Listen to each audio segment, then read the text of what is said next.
if on one side you have BLM and Antifa and other left-wing groups tearing down statues, and that's okay, politicians have the police stand by and watch them do that, then they don't prosecute them afterwards.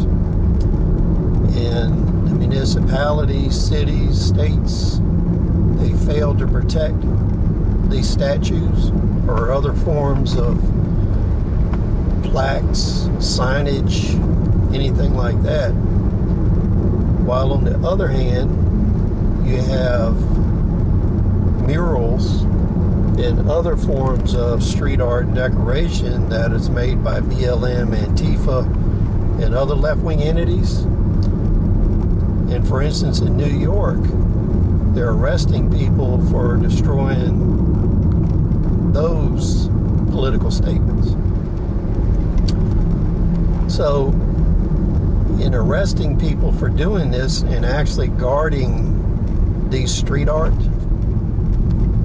is that government support of BLM and Antifa?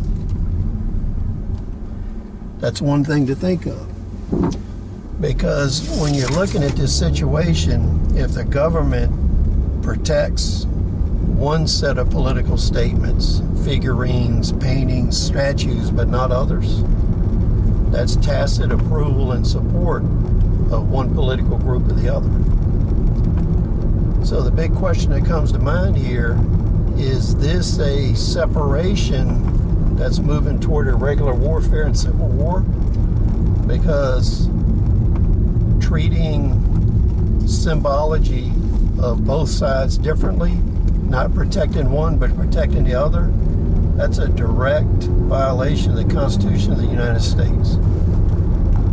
All people in the United States have equal protection under the law.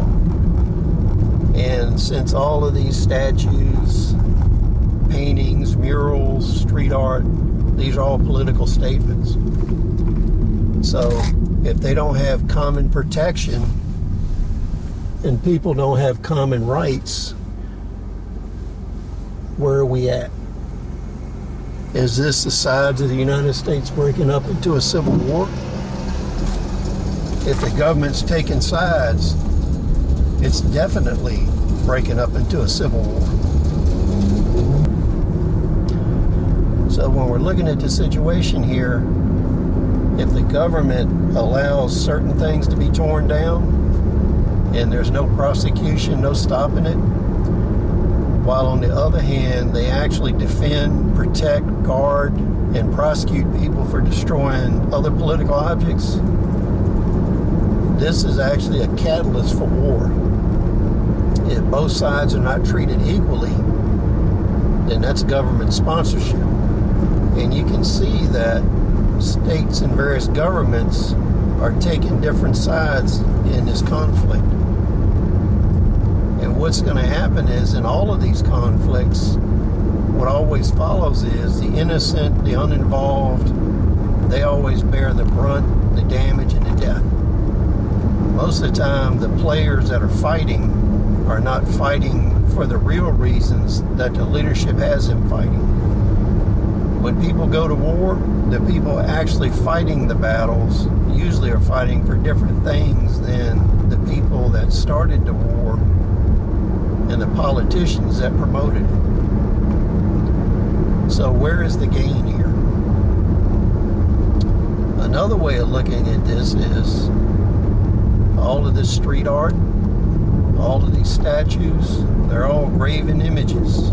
And what we have here is different sides and different people worshiping graven images. So, is this a religious battle? Are people putting these things before God? There's a lot of ways to look at this.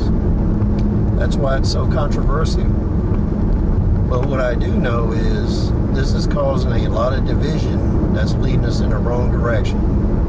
So please let me know your thoughts. See you on the next episode.